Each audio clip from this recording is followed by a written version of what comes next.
Hey guys, welcome to my YouTube channel. तो हम गए थे कुछ टाइम पहले जयपुर वाले खाटू श्याम टेम्पल। तो जिस दिन हम गए थे उस दिन एकादशी थी, तो ये पूरा टूर एकादशी पे होने वाला है। तो आपको कुछ भी जानकारी चाहिए एकादशी पे आप जाना चाहते हैं तो इस वीडियो को पूरा देखते रहिएगा। तो आप अगर कहीं से भी दिल्ली या फिर कहीं और से खाटू श्याम टेम्पल आना चाहते हो तो आपको रिंगल स्टेशन पे उतरना होगा, या फिर आप इसके अलावा बस से आना चाहते हैं तो आपको रिंगस बस स्टॉप पर उतरना होगा। ये यहाँ का स्टेशन है। सो ये जो ट्रिप थी हमारी अनप्लान थी, हमें पता नहीं था कि अगले दिन एकादशी है। तो स्टेशन पे कुछ इस तरीके की भीड़ थी, मतलब लाखों में लोग आए हुए थे वहाँ पे, इतनी भीड़ थी। आसपास सब लोग बाबा के जयकारे लगा रहे थे, जोर जोर भीड़ के साथ आगे बढ़ते जा रहे थे। सो अगर आप एकादशी पे आने की प्लानिंग कर रहे हैं तो आप प्रिपेयर रहिएगा, आपको इतनी भीड़ देखने को मिल सकती है।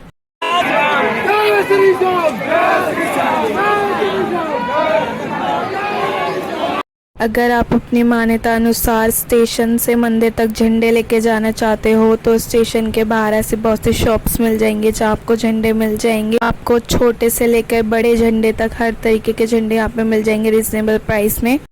काफ़ी रात हो गई थी और हमने कुछ खाना भी नहीं खाया था, तो ये एक जगह थी वहाँ पे स्टेशन से थोड़ा आगे चलकर बैठकर आप डिनर वगैरह कर सकते हो। आपको गंदगी नहीं फैलानी है यहाँ पे। तो हम लोग यहाँ पे बैठ के खाना खा रहे थे। तो हम घर से जो भी खाना लाए थे हम सब यहाँ पे बैठ के खा रहे थे। जो भी रैपर वगैरह कैरी करें उसको डस्टबिन में डाल कर, तो यहाँ बैठ के आप डिनर कर सकते हो। और प्लीज़ यहाँ पे गंदगी नहीं फैलानी है। जो भी पैकेट लाए अपने साथ लेके जाइएगा। इसके बाद हमने वहाँ टी पी, बहुत सही बनी हुई थी रात के टाइम में। तो उसके बाद हम चल दिए थे मंदिर की ओर। तो मंदिर की ओर जाने के लिए स्टेशन से आपको गाड़ी करनी पड़ती है। स्टेशन से मंदिर जाने का जीप का किराया पर पर्सन 120 रुपये था, जिसमें ये जीप में 15 से 16 लोग बिठाते हैं। तो हम 9-10 लोग थे, तो हमने अपनी पर्सनल वैन ही कर ली थी जिसका किराया लगभग 800 रुपये आया था और 80 रुपये पर पर्सन पड़ा। तो ये आपको मंदिर से थोड़ी दूरी पे उतार देते हैं। आपको मंदिर जाने के लिए थोड़ा पैदल चलना ही होता है। थोड़ा रेस्ट करने के बाद और फ्रेशन अप होने के बाद हम चल दिए थे मंदिर की ओर दर्शन करने। तो हम दर्शन करने जा रहे थे, तकरीबन सुबह के 5-6 बज रहे थे, तो अंधेरा ही छाया हुआ था। कोशिश करें कि अगर आप किसी स्पेशल दिन या फिर ओकेशन पर आते हैं तो अर्ली मॉर्निंग ही दर्शन कर ले, क्योंकि अर्ली मॉर्निंग थोड़ी भीड़ कम मिलती है और दर्शन अच्छे से हो जाते हैं। इस ट्रिप पे मैं अपनी फैमिली के साथ आई हुई थी और इसके बाद हम चले गए थे प्रसाद लेने। तो यहाँ आपको बहुत तरीके के प्रसाद देखने को मिलेंगे जो कि खाटू श्याम बाबा को चढ़ते हैं। मोस्टली यहाँ पे चूरमे का प्रसाद चढ़ता है, तो हमने भी प्रसाद ले लिया था और चले गए थे मंदिर की ओर।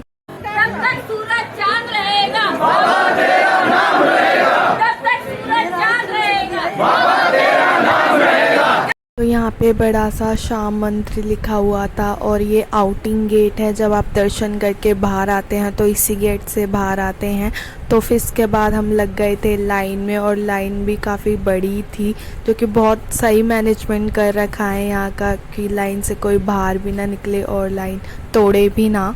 बहुत पॉजिटिव वाइब आ रही थी लाइन में ही, कि मतलब सब लोग जयकारे गूंजते हुए जा रहे थे और बहुत अच्छा लग रहा था। पूरा पॉजिटिव माहौल बना हुआ था। और ये मंदिर का गेट का बाहर का नज़ारा है। तो मैं आपको मंदिर के अंदर का नहीं दिखा पाऊँगी क्योंकि मना था मंदिर के अंदर फ़ोन लेके जाना। शाम चिन्ह, फूल माला वगैरह जो भी होता है वो मंदिर के बाहर ही कलेक्ट कर लिया जाता है। मंदिर के अंदर कुछ भी नहीं ले जाया जाता, सिर्फ आप प्रसाद लेके जा सकते हैं।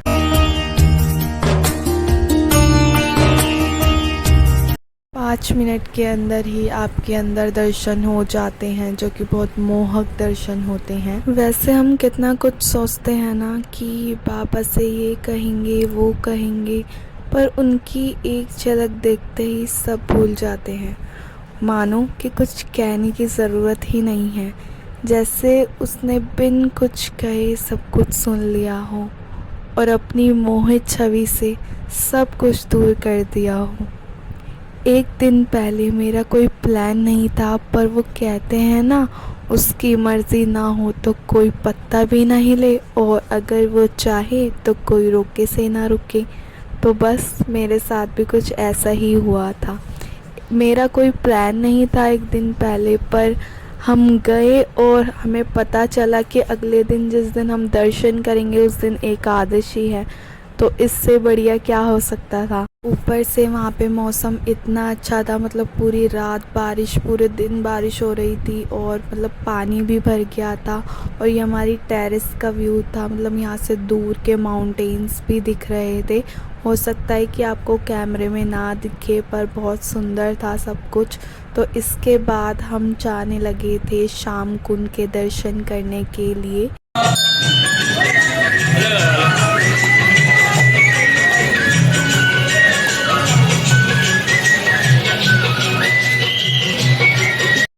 हम आ गए थे शाम कुंड के दर्शन करने और कहा जाता है कि कई साल पहले यहाँ पे बाबा शाम का शीश प्रकट हुआ था और उसके बाद ही यहाँ से जलधारा निकलने लगी थी। इसके अलावा शाम कुंड की मान्यता है कि अगर आप इसमें स्नान करते हैं और या फिर इसके जल को ग्रहण करते हैं तो आपके स्किन रिलेटेड प्रॉब्लम भी सॉल्व हो जाती है। इसके अलावा यहाँ पे और कई मंदिर हैं, आप वहाँ पे दर्शन करने के बाद शाम कुंड के दर्शन कर सकते हो।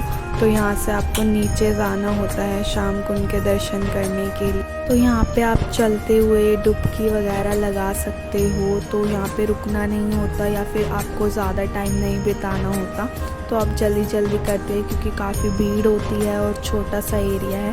तो इसी के साथ एक आंटी भी बैठी हुई थी जो कि झाड़ा वगैरह भी लगवा रही थी। तो आप अच्छे से दर्शन करते हुए आगे बढ़िए। अगर आप चाहो तो शाम कुंड का जल अपने साथ अपने घर भी लेके जा सकते हो। तो शाम मंदिर घूमने के बाद हम अपने नेक्स्ट डेस्टिनेशन की ओर चले गए थे, जो कि सालासर बालाजी मंदिर था। सालासर बालाजी मंदिर ज़्यादा दूर नहीं पड़ता है खाटू श्याम टेम्पल से, तो काफ़ी लोग वहीं से लोकल बस चलती है, आप लोकल बस करके भी जा सकते हो। लोकल बस का किराया आपको करीबन 1 पर्सन 150 आ जाता है, और अगर आप प्राइवेट करके जाना चाहते हो तो इससे ज़्यादा भी आपके पैसे लग सकते हैं। तो हम तो लोकल बस से ही गए थे। खाटू श्याम टेम्पल से थोड़ी दूरी पर चलकर ही आपको रिंगस बस स्टॉप मिल जाएगा, जहाँ से आपको सालासर जाने के लिए बहुत सारी बसें अवेलेबल हो जाएंगी। रिंगस से सालासर जाने के लिए आपको 3-4 घंटे लग सकते हैं। तो हम सालासर बालाजी मंदिर पहुंच चुके थे और बहुत भीड़ थी उस दिन, क्योंकि यहाँ पे मंगलवार और शनिवार को बहुत ज़्यादा भीड़ रहती है। और जिस दिन हम गए थे उस दिन शनिवार था, तो हम मंदिर की ओर चल पड़े थे। हमने प्रसाद वगैरह ले लिया था मंदिर के अंदर चढ़ाने के लिए। चूरमे का प्रसाद यहाँ पे चढ़ता है बालाजी को। सो अगर आप यहाँ पे वीकेंड्स या फिर किसी स्पेशल टाइम पर आते हैं तो आपको भी यहाँ पे भीड़ देखने को मिल सकती है। ये बालाजी मंदिर का प्रमुख द्वार है और कहा जाता है कि ये भारत का इकलौता मंदिर है जहाँ पर बालाजी महाराज दाढ़ी मूंछ रूप में विराजमान है। कहा जाता है कि ये मूर्ति किसी किसान द्वारा हल जोतते वक्त मिली थी। जब किसान ने इस मूर्ति को साफ किया तो उसे बालाजी महाराज के दर्शन हुए। उसी टाइम किसान की पत्नी किसान के लिए खाना लेकर आई हुई थी और खाने में वो चूरमे का भोग लाई थी। तो किसान ने बड़ी श्रद्धा भाव से बालाजी महाराज को चूरमे का भोग लगाया और तभी से ये बालाजी महाराज का पसंदीदा भोग बन गया। अगली सुबह किसान के सपने में बालाजी महाराज ने दर्शन दिए और कहा कि मेरी मूर्ति को सालासर में स्थापित किया जाए। किसान ने वैसा ही किया, जहां पर आज आपको बालाजी महाराज के दर्शन होते हैं।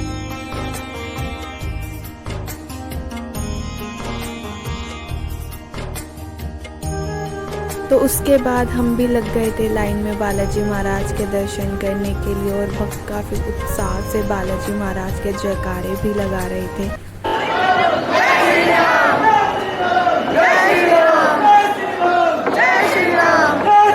लाइन से गुजरते वक्त लोगों ने ऐसे साइड में कलावे, क्लिप्स और रबर बैंड वगैरह बांधे हुए थे। तो इसके बारे में मुझे ज़्यादा नॉलेज तो नहीं है। अगर आपको इसके बारे में कुछ भी पता है तो कमेंट सेक्शन में ज़रूर बताइएगा, ताकि और लोगों को भी पता चल सके। अब हम पहुंच गए थे बालाजी महाराज के प्रवेश द्वार में, और यहाँ से आपको सिंगल लाइन देखने को ही मिलती है। और जय श्री राम के नारे तो मतलब आपको गूज़ बम्स आ जाएंगे, हर तरफ जय श्री राम जय श्री राम। मतलब बहुत ही अलौकिक मोहिक दर्शन होते हैं बालाजी महाराज के। और दीवारों पे यहाँ पे ऐसे बालाजी महाराज के मंत्र वगैरह, जय श्री राम वगैरह लिखे हुए थे।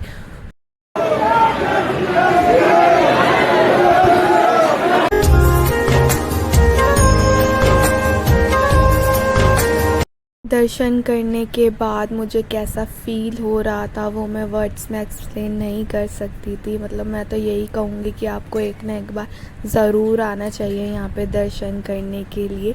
तो यहाँ पे लोगों ने ऐसे अपने कलावे बांध रहे थे अपनी मान्यता के अनुसार। जब मान्यता पूरी हो जाएगी तो वो यहाँ पे दर्शन करने आएंगे। और ये प्रसाद मिला था मुझे मंदिर से। अगर आज की वीडियो आपके लिए इन्फॉर्मेटिव रही हो तो कमेंट सेक्शन में ज़रूर बताइएगा। मेरे चैनल को लाइक कीजिएगा, शेयर कीजिएगा, सब्सक्राइब कीजिएगा। आने वाले व्लॉग्स को भी देखते रहिएगा। Till then bye.